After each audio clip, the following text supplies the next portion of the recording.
Parents, do your students play Minecraft? Well, I want to walk you through what this game is all about, why you need to know about it, and what you can do to keep your kids safe on it. I'm Josh with smartsocial.com, and I'm going to show you what all parents and educators need to know about Minecraft. Now, Minecraft is one of the most popular online games of all time. Don't trust me, PC Mag says Minecraft tops 131 million monthly active users.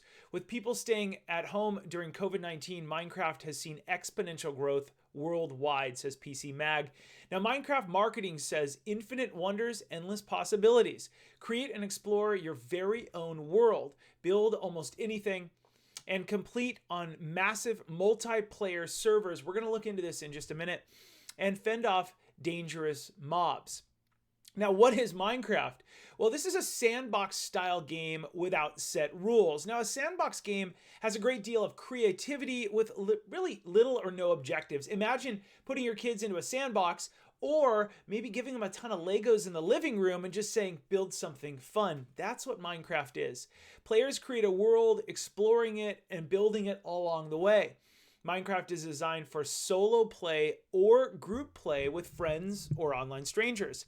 There's several different game modes and levels of difficulty. Now, there's about 4 different versions of Minecraft. We're going to look at the first one on the far left of the screen, Minecraft. There's also Minecraft Dungeons, Minecraft Earth, and Minecraft Education Edition, which we'll take a quick peek at towards the end. Now, who owns Minecraft? Well, Minecraft was developed in Sweden by Mojang Studios, and then Microsoft acquired Mojang Studios in around 2014. Microsoft has done their best to implement many changes to make the game safer for students since purchasing it. TechCrunch at the bottom says Microsoft has acquired Minecraft for $2.5 billion. For those of you listening on the podcast, that's billion with a B. This is big money, and we're going to show you how very big money it is. Now, why is Minecraft so popular with students? Well, players can create anything from towns to roller coasters to castles. It's a blast. There's no rules to the game, and the possibilities are pretty much endless with different modifications and skins, which are really outfits that you don't get for free, you purchase. Now, many kids enjoy creating worlds and then inviting their friends to play with them or playing in worlds that their friends might have created. It's a big part of pop culture now. You'll see it all over the world. They've got Minecraft toys, apparels, and other products everywhere. You might see a kid in the mall with a shirt that says Minecraft across the chest. Now, where is it available? Well, Minecraft is available for purchase on the following places. Mobile devices, that means your iOS App Store on your iPhone, Google Play, and that's 9+ in the App Store, 10+ in Google Play, but a lot of kids get around these ages. You understand that. You can have it on a PC, on a Mac. You can especially have it on a gaming console, including Nintendo Switch, Nintendo Wii U, PlayStation 3, PlayStation 4, PlayStation Vita, Xbox 360, Xbox One, and just about everything. Now, what are the Minecraft modes? Well, number 1 is creative, and this is the safest mode for younger players, and it's really focused on creative play. This is where you start. Players have access to infinite resources. They can fly. They won't be attacked. Survival. In this mode, players must explore the world and mine resources to feed, house, and protect themselves from others. Next is hardcore. This is like survival mode, but players only have one chance to survive. And the game ends when the player dies and the entire world they created is permanently deleted. Yikes, right? So this is why we're going to suggest how to keep your kids safe from these different levels and really use this in a positive way for your family. Now, here's even more. Number 4 is adventure. This mode lets players explore a map without the ability to destroy blocks and without using appropriate tools. And then spectator. This mode lets players observe worlds without interacting. Okay, now what do you need to know as a parent of a student who's either begging for Minecraft or who's already on it and you're like, whoa, should I pay attention? Well, there's many ways to customize gameplay with in-app purchases on the Minecraft marketplace. Yes, just like your iPhone and Android have an app store, Minecraft, a billion-dollar industry, has an app store. They call it the Minecraft Marketplace. Many players look on the internet for third-party skins, which are really the things that they wear, the outfits. maps and mods. Mods are modifications, essentially. And these third-party downloads could contain malware, so be careful. I don't want to scare you into running away from the game. I just want you to be more aware and play with your kids. Okay, how much is Minecraft? Well, unfortunately, it's not really free. Although, if you go to smartsocial.com and click on this blog post, you can play the old classic version for free in a web browser by clicking that link below. The mobile version, Pocket Edition, as of the time of this video, is about $7. The PC version's about $27. This is like a game. Remember when we were kids, you'd go and buy a DVD, a CD-ROM, or whatever that was, or you'd go get the Nintendo and blow into the cartridge and stick it in, right? I mean, you're buying a game. You're buying a whole development package. It's pretty neat. Prices vary among different gaming consoles, and buying add-ons can add up quickly because it's real money. And guess what? Your kids have jobs? No, they're usually using your money, your credit card, and it adds up pretty quick. So Minecraft for Windows 10, you can see along the bottom, $26.99. You can buy it and auto-download it and put it into your computer and so on. Now, what else should you know? Well, since Minecraft is an open-ended game with limitless possibilities, it can be easy for players to lose track of time and spend a lot of time playing. You've heard about this before. All of our VIP members at smartsocial.com, little shameless plug, are really encouraged to set up a social media contract with your kids. What's good and bad, how much time, and so on. Use an egg timer. Sit down with your kids, play with them. Everybody in that VIP program is really that's brought to the forefront so we can get ahead of these problems, because these are addictive games, whether you want to admit it or not. A lot of experts have come out and said games like this, especially social media where we compare ourselves to others, are more addictive than cigarettes and alcohol for younger kids. Now, Minecraft does not show blood, but there are cartoonish violence opportunities, including hitting or killing animals or other players in multiplayer mode, as you can see on the right. Got to be a little careful there, okay? Is chat available? Yes, Minecraft does have chat for multiplayer online games, unless it's disabled in the settings. We're going to talk about that in just a moment. There are chat filters available too, but adult content is there and can still be found on certain servers. Some inappropriate content on the right-hand side of the screen that your kids could scroll through and talk with. Remember, and I've got this special post-it here in the laboratory at smartsocial.com. It's not that apps are bad, it's that the absence of parents is bad. And you heard it here first. The app isn't necessarily bad. It's the absence of parental time and supervision that makes it bad. Now, Minecraft dangers are in the news. The New York Times says video games and online chats are hunting grounds for sexual predators. Sexual predators and other bad actors have found an easy access point into the lives of young people. They are meeting them online through multiplayer video games. The criminals strike up a conversation and gradually, this is crucial, parents, please, they gradually build trust. You see, you are parenting your kids and being serious with them and going, hey, is that good for you? But a predator will not parent your kids. They're going to be their best friend. They will appear to be way cooler than you and way easier going. You know, often they'll pose as other children, confiding in their victims with false stories of hardship or self-loathing. Their goal is typically to dupe your children into sharing sexually explicit photos and videos of themselves, says the New York Times. You can go to smartsocial.com, and along the top, you're going to see all kinds of app guides. You're going to see one on sex trafficking and human trafficking, and that one's going to dive in on how they'll groom children. Oh, not in my backyard. Take a look at some of the maps where it's all over the country.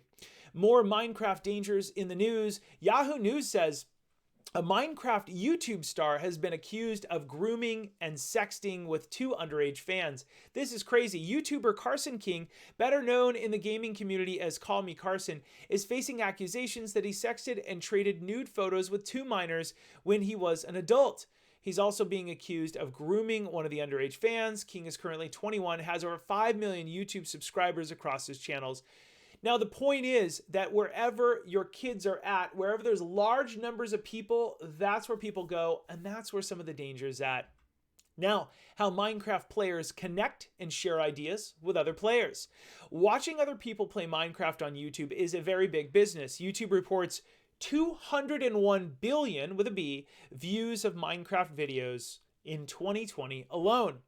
Players can also live stream their games or watch other people play Minecraft on third-party apps like Twitch. If you don't know what Twitch is, go to smartsocial.com, go to our app guide page. We've got a whole review on what Twitch is and how it works. Parents should know the videos and live streams of other players can contain explicit language and ideas. I've got a fix for that, but know that other students aren't going to use this fix. They're just going to have a ton of fun, and they are going to get angry, excited, and they're going to throw out 4-letter words. Don't trust me, go play the game with your kids. What can you do? I'm giving it away. The safest way for younger kids to play Minecraft is a solo game in creative mode on the peaceful setting. They will be playing by themselves without joining a server and without violence or communication with other players. Check it over here on the right. Now, parents, I know you're wanting, I want to know the 17 settings to go through with Josh. I want you to go in and become an expert. Click on those settings. Do this with your kids. You're going to go into edit settings, and you've got game or multiplayer. I want you to go into game mode, which is really kind of solo, and then default game mode. You can name your world or whatever. Go into creative mode and difficulty peaceful, right? We want to make sure your kids are having a lot of fun, but not around a ton of people, 7 billion other people that can contact your kids who do not love your children as much as you do.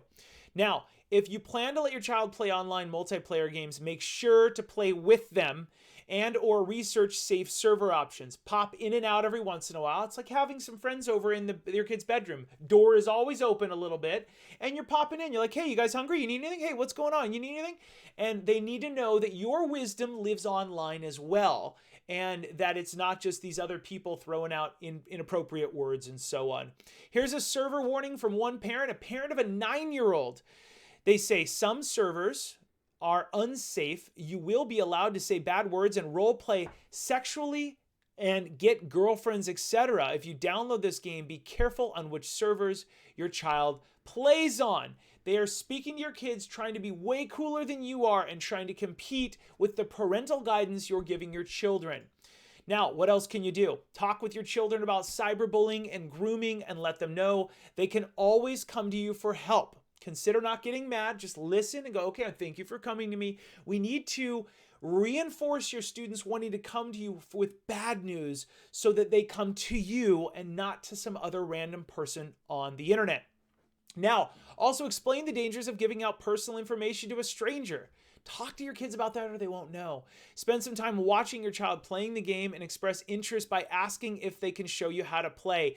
I got to tell you, this is the $1 million point that no one does, and your children are begging for you to be interested in the thing that they want to do. They are begging for you. Josh, you don't understand. I'm a high-power lawyer. You don't get it. No, you don't understand. Your children are begging for you to play the games that they want to play. Watch them light up. I have so many stories. I had somebody on our podcast last week start crying. He's a grown adult. His dad never said, I'll play with you. He started crying in the middle of the podcast. This is huge. Please hit that point, put it and tuck it away and start using it when you can. How can parents prevent kids from spending too much time and money on Minecraft? That's a big one, right? The money and the time. Discuss spending limits for in-app purchases or set limits using parental controls in the Minecraft marketplace and through third-party sellers, right? It's really just spend time with your kids, and if you become a VIP member or not, go set up a social media contract, a cell phone agreement, an online agreement with your kids. It's 1 page to 3 pages. We've got one at smartsocial.com that you can download. And it really said, because if you don't talk to your kids about what's bad, I don't blame them. I got to be honest. I'm on the child side. I don't blame your kids if they run amok, because if you haven't had that talk, then who's going to? Consider setting time limits for gameplay and encourage a healthy balance of online and offline activities. That's really important. Everything in moderation. Consider taking one of our VIP courses to learn how to safely set up your child's device. We also have a course for preventing video gaming addiction. It's $99 a year, or about $15 a month. Schools, you can bring this to your community and you can buy a pass for everybody. Click the links at the above to start a school partnership with us and talk to one of our liaisons. We'll set you up with everything. There are educational benefits of Minecraft. There's a Minecraft Educational Edition now used in some schools. And here's some of the educational benefits according to teachers. You can learn coding, problem solving skills, team building, memorization skills. It's going to spark some creativity, reading and writing, and math, calculating costs, time, and resources. Remember, every app is a Green Zone app. If you don't know what that is, go to smartsocial.com, click on the free app, the popular apps at the top. Every app is a Green Zone app when parents are sitting next to their kids. Guess what the number one safety app in the world is? It's you watching this video. When you spend time with your children, you listen to them, you develop a healthy dialogue, then you are the only one who wake up at 3 in the morning and go, something doesn't feel right. Microsoft will not do that. This app, Minecraft, is not going to protect your kids like you will. Now, use Microsoft's Better Together to make gameplay safer. Microsoft's Better Together update now requires an Xbox Live sign-in for all online multiplayer games. Now, if you don't sign in with an account on the mobile version, you can only play in solo mode, which is like the sandbox, right? What is Xbox Live, aka the profile? Xbox Live is a social network for gamers. It's free to join. You don't have to own an Xbox console to use this. It gives each user a gamer tag or a username so the company can identify each individual user and do all that cool stuff. So go learn more about that. Set that up with your kid. 15 minutes goes a long way towards all this. What settings are available on Xbox Live? Well, when logged into an Xbox Live account, parents can set your own privacy and multiplayer preferences. Sweet. Create and manage accounts for your family members. Awesome. Set chat filters, report and block inappropriate players to the Minecraft enforcement teams, and more. We have a link showing you more about this at smartsocial.com. Go search for Minecraft, learn all about this blog, and so on. Now, not all versions of the Minecraft support Microsoft's Better Together upgrade quite yet. This warning message is on Java Edition for PC as of the time of this video. You're going to see we have not started migrating to Microsoft accounts yet. We'll let you know. Just be aware of this. Do this with your kids. You're going to be the expert, and we are your cheerleaders along for the ride, supporting you, parents. Now, my number one Minecraft tip and number one digital safety tip in the world, get to know the game first before you throw it to your kids, right? Test drive a vehicle before you hand over the keys and buy it for your kid, okay? Make sure it's safe. Then stay involved by playing as a family. Make this fun and asking your kids what they're building and who they're playing with. Tell them they can always come to you. Don't rely on safety settings or parental control software alone to keep your kids safe. Do not outsource your safety or the safety of your number one thing in the whole world, your children, to some random company. Okay, now please join our newsletter at smartsocial.com. Stay updated on my life's mission, which is to keep your kids safe on apps, guides, trends, more, and everything else. This enthusiasm, it just comes from us really loving communicating with you how to keep your kids safe on social media so they can someday shine online. You're going to get all types of great stuff. Schools, you can learn more about us by clicking the links below. Parents, please don't forget to rate and subscribe and review so we can help more parents just like you. Please click that little thumbs up button, subscribe, hit that little tiny bell so we can send you, we do this once a week, twice a week. We can send you more of these. I'm so grateful for your support. Schools, make sure and reach out to us. Some of the world's biggest brands have us speak to parents on the company's behalf. And we actually have a whole parent program for companies, for schools, for students. It's awesome. And I'm so thankful that you would do this with us. And as always, I want to remind you, as always, make sure to keep it light, bright, and polite because your kids are watching. I'm Josh Oakes. I'll see you on the next episode. Have a great day, guys. Take care.